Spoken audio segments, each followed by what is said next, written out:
बीच आम आदमी पार्टी के संयोजक और दिल्ली के सीएम अरविंद केजरीवाल एक प्रेस कॉन्फ्रेंस कर रहे हैं, आपको सीधे लेकर चल रहे हैं।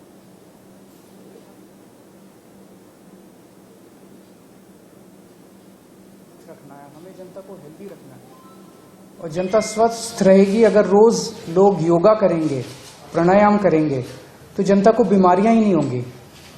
उस मकसद से दिसंबर 2021 में दिल्ली की योगशाला नाम का कार्यक्रम शुरू किया गया था, जिसमें दिल्ली के अलग अलग इलाकों में, पार्कों में और जगह कहीं भी 25 से ज्यादा लोग अगर इकट्ठे होकर दिल्ली सरकार को एक मिस्ड कॉल मारें तो दिल्ली सरकार एक टीचर भेजती है और वो टीचर फ्री में भेजती है, सारा इंतजाम करती है दिल्ली सरकार और लोगों को फ्री में योगा करवाती है, डेली सिखाती भी है और करवाती भी है। पिछले 11 महीने से ये बहुत शानदार चल रहा था दिल्ली की योगशाला।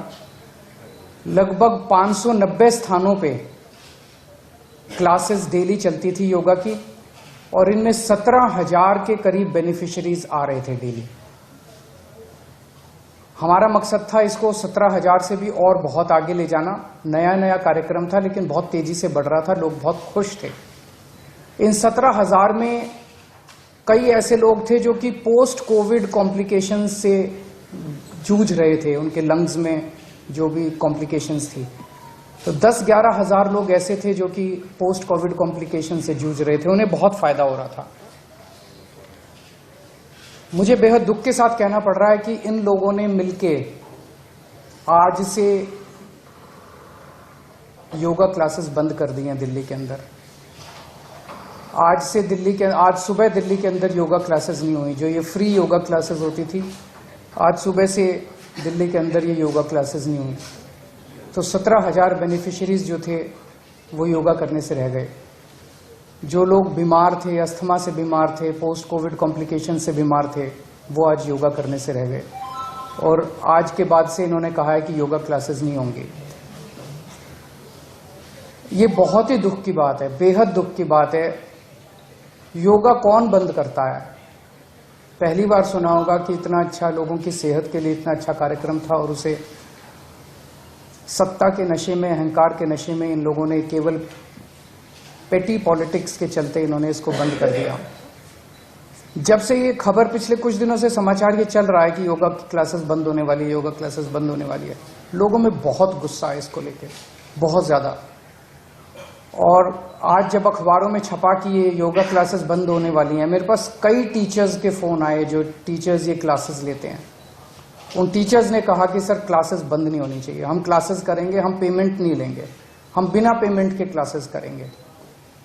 मेरे पास देश भर से कई लोगों के फोन आए कि सर हम डोनेशन देंगे, हम क्लासेस, जो टीचर्स हैं उनकी तनख्वाह हम देंगे, पर आप क्लासेस मत रोकिएगा, योगा क्लासेस मत रोकिएगा। जिस किस्म से, जिस तरह से लोगों का समर्थन मिल रहा है इस पूरे योगा के प्रोग्राम को, मैं उसके लिए काफी मैं सबका शुक्रिया अदा करता हूं।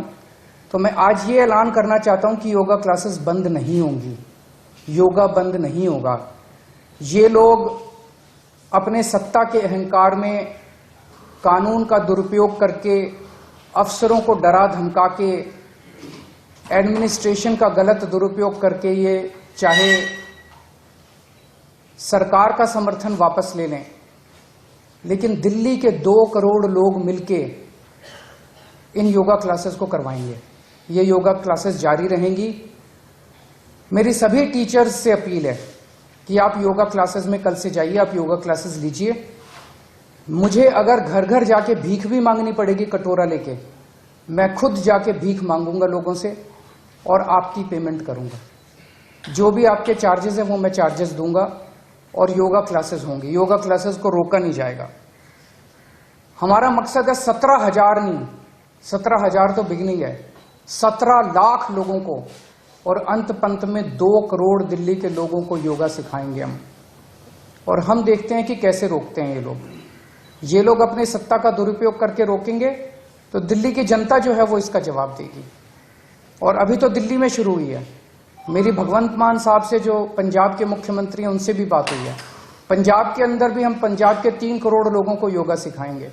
गुजरात में हमारी सरकार बनेगी, गुजरात में भी हम लोगों को फ्री में योगा सिखाएंगे, सब लोगों को योगा सिखाएंगे। और मुझे पूरा यकीन है एक दिन ऐसा आएगा जब देश के 130 करोड़ लोगों को हम लोग फ्री में योगा सिखाएंगे। इनके पास सत्ता है और सत्ता का अहंकार है, उस सत्ता का दुरुपयोग कर रहे हैं। हमारे पास दिल्ली के 2 करोड़ लोग हैं और उन 2 करोड़ लोगों का साथ है। कहते हैं ना कि मारने वाले से बचाने वाला ज्यादा ताकतवर होता है, ज्यादा अच्छा होता है। वैसे ही काम रोकने वाले से काम करने वाला ज्यादा अच्छा होता है। ये लोग सोचते हैं कि ये इतने पावरफुल हो गए हैं, इतने पावरफुल हो गए हैं कि इस देश को रोक सकते हैं, लेकिन अब देश रुकेगा नहीं। लोगों ने ठान लिया कि अब देश रुकेगा नहीं। पिछले कई महीनों से हम लोग देख रहे हैं कि दिल्ली के हर अच्छे काम को रोकने की कोशिश की जा रही है। इन्होंने दिल्ली की दिवाली को नहीं होने दी। हर साल हम दिल्ली की दिवाली मनाया करते थे, इस बार इन्होंने अफसरों से पे प्रेशर डाल के उल्टा सीधा लिखवा के दिल्ली की दिवाली नहीं होने दी। इन्होंने रेड लाइट ऑन गाड़ी ऑफ, इतना अच्छा प्रोग्राम था, पिछले 3-4 साल से चल रहा था, हर साल पोल्यूशन के टाइम पे हम करते थे, वो प्रोग्राम इन्होंने रोक दिया। अब सुनने में आ रहा है कि ये मोहल्ला क्लिनिक और स्कूल इनके अगले टारगेट हैं। मोहल्ला क्लिनिक की चर्चा पूरी दुनिया में होती है। अब मुझे पता चला है कि ये दवाइयों के, जो मोहल्ला क्लिनिक में फ्री दवाइयां देते हैं, उनके टेंडर रोकने वाले हैं। मुझे पता चला है कि जो मोहल्ला क्लिनिक में फ्री टेस्ट करते हैं हम लोग, उनके टेंडर रोकने वाले हैं। मुझे पता चला अस्पतालों में जो कच्चे कर्मचारी हैं उनको तंग करने वाले हैं।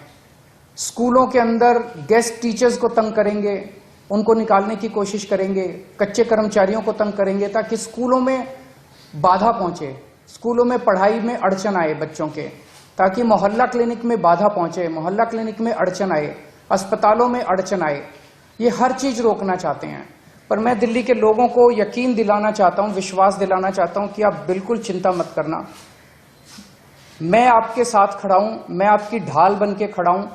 जितना बीजेपी और एलजी साहब मिलके दिल्ली के कामों में अड़चन अड़ाएंगे, मैं एक भी काम को रुकने नहीं दूंगा। आपका बेटा आपके साथ खड़ा है, आपका भाई आपके साथ खड़ा है, एक भी काम मैं रुकने नहीं दूंगा। उसके लिए मुझे जो भी करना पड़े, जैसे इन्होंने योगा क्लासेस रोकी, लेकिन योगा क्लासेस को रुकने नहीं देंगे। ये मोहल्ला क्लिनिक को रोकने की कोशिश करेंगे, मोहल्ला क्लिनिक हम रुकने नहीं देंगे। ये स्कूलों में अड़चन अड़ाने की कोशिश करेंगे, हम स्कूलों को रुकने नहीं देंगे। ये लोग अस्पतालों को रोकने की कोशिश करेंगे, हम अस्पतालों को रुकने नहीं देंगे। दिल्ली का कोई काम नहीं रुकने देंगे। एलजी साहब और बीजेपी जितने तीर चलाएंगे दिल्ली के लोगों के ऊपर, मैं दिल्ली के लोगों के सामने खड़ा होकर उन सारे तीरों को झेलूंगा और जनता को किसी तरह की तकलीफ नहीं होने दूंगा। सर, उनकी तरफ से कहा जा रहा है कि फाइल नहीं पहुंची। ये रही फाइल, मैं लेके आया हूँ। वो मैं कल से देख रहा था, एलजी साहब कह रहे हैं कि फाइल नहीं पहुंची है। 26 अक्टूबर को मनीष सिसोदिया के सिग्नेचर हैं, या तो 26 को ही पहुंच गई होगी या 27 को पहुंच गई होगी। जो हम देख रहे हैं रस्साकशी चल रही है, जो वर्ड्स इस्तेमाल किए जा रहे हैं, उन्होंने जो पहला आपको खत लिखा जिसको कर्तव्य पत्र कह रहे हैं, उसके अंदर आपके लिए एड्रेस किया निर्लजता वर्ड का। कई बार कह रहे हैं आप झूठ बोलते हैं, आप कहते हैं कि भाषणों की सरकार है। मैं देख रहा हूं कि एलजी साहब की तरफ से जो शब्द आ रहे हैं, बहुत गाली गलौज लिखते हैं, उससे मेरे को किसी तरह की तकलीफ नहीं है। केजरीवाल इंपॉर्टेंट नहीं है, केजरीवाल बहुत छोटी चीज है। केजरीवाल को वो जो मर्जी बोले, जो मर्जी गालियां दें, मुझे कोई फर्क नहीं पड़ता। मेरा एक ही मकसद है जिंदगी में कि मैं दिल्ली की जनता की सेवा करना चाहता हूं। ऊपर वाले ने, पता नहीं मैंने कुछ पुण्य कमाए होंगे जो ऊपर वाले ने मेरे को इतनी बड़ी जिम्मेदारी दी है और दिल्ली की जनता की सेवा करने का सौभाग्य दिया है। लेकिन मुझे तकलीफ ये होती है कि जब वो लिखते हैं, मुझे गालियां देते हैं, वो केजरीवाल को गालियां नहीं देते, वो दिल्ली के चीफ मिनिस्टर को गाली देते हैं।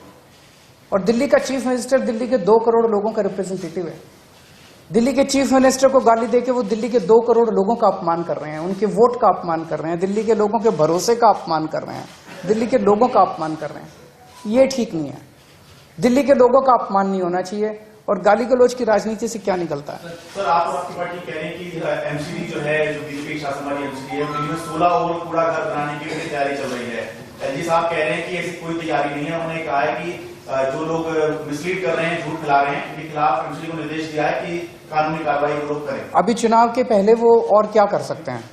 इनकी सारी प्लानिंग थी, इनकी सारी प्लानिंग है, लेकिन अब चुनाव के पहले, जस्ट पहले अपना एक तरह से फेस बचाने के लिए ये इस तरह की अफवाहें फैला रहे हैं। जो 3 कूड़ा घर हैं बड़े बड़े, वो अब डिस्टेबलाइज हो चुके हैं, उनके ऊपर और कूड़ा डालना खतरनाक हो चुका है। तो अब ये जगह जगह जमीन ढूंढ रहे हैं। आपको एक कागज में दे दूंगा, उस कागज के अंदर 3-4 जमीनों के नाम भी लिखे हुए हैं कि इन जमीनों के टुकड़े जो हैं वो आइडेंटिफाई किए गए हैं फ्यूचर लैंडफिल साइट्स के लिए। तो उस तरह से ये ढूंढ रहे हैं पूरी दिल्ली के अंदर। मैंने जो ये जो कहा गया 16, हो सकता है 16 से भी ज्यादा हो। खबर ये आ रही है कि प्रधानमंत्री वहाँ पहुँचने वाले हैं, अस्पताल है, सिविल अस्पताल है, वहाँ पर रंगाई पुताई और काफी कुछ काम वहाँ पे किया जा रहा है। तो इसको आप किस तरह से देखते हैं, इस तरह के आरोप लग रहे हैं? सबसे पहले तो मोरबी के अंदर जो इतने सारे लोगों की मौत हो गई, मैं भगवान से प्रार्थना करता हूँ उनकी आत्मा की शांति के लिए। मैं भगवान से प्रार्थना करता हूँ प्रभु ने अपने चरणों में शरण दे। जो लोग अस्वस्थ हैं, जो घायल हैं, भगवान उनको जल्दी से ठीक करे ताकि वो अपने अपने घरों में जा सकें। जो सारे तथ्य निकल के आ रहे हैं वो ये कि ये एक बहुत बहुत बहुत बड़े भ्रष्टाचार का मामला है जिसको अब दबाने की कोशिश की जा रही है। एक घड़ी बनाने वाली कंपनी को पुल बनाने का ठेका दे दिया गया। उसने कभी पुल बनाया ही नहीं था, ऐसा कहा जा रहा है। मैंने मीडिया में देखा, आप ही लोगों की स्टोरीज देखी। एक घड़ी बनाने वाली कंपनी को पुल बनाने का ठेका क्यों दिया गया? पहला प्रश्न तो यही उठता है। नंबर 2, उसको बिना टेंडर किए पुल रख रखाव का, मतलब मेंटेनेंस कह रहे हैं या रिपेयर कह रहे हैं, रिपेयर का ठेका क्यों दिया गया? दूसरा प्रश्न ये उठता है कि उसे किसी तरह का कभी एक्सपीरियंस नहीं था पुल रख रखाव का या पुल बनाने का। बिना टेंडर के उन लोगों को क्यों दिया गया? इसका मतलब उनके किसी ना किसी के साथ रिश्ते हैं, या तो इनके पार्टी के साथ रिश्ते हैं, इनके नेताओं के साथ रिश्ते हैं। तीसरी चीज ये आ रही है कि ये पुल उनको 12 महीने में या 6-7 महीने 7-8 महीने में पूरा करना था, उन्होंने 5 महीने के अंदर जल्दी से पूरा करके घटिया बना के और इसको जारी कर दिया। और अब ये जो FIR भी दर्ज हुई है, FIR के अंदर ना तो कंपनी का नाम है, ना कंपनी के मालिक का नाम है।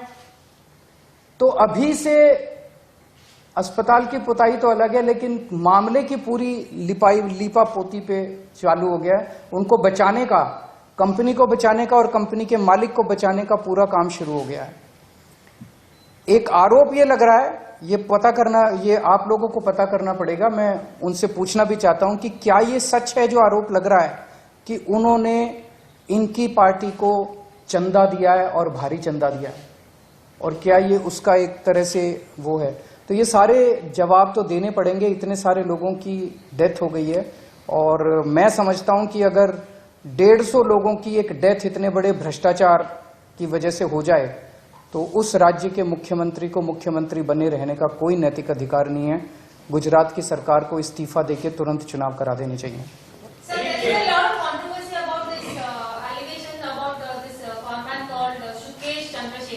कौन है वो?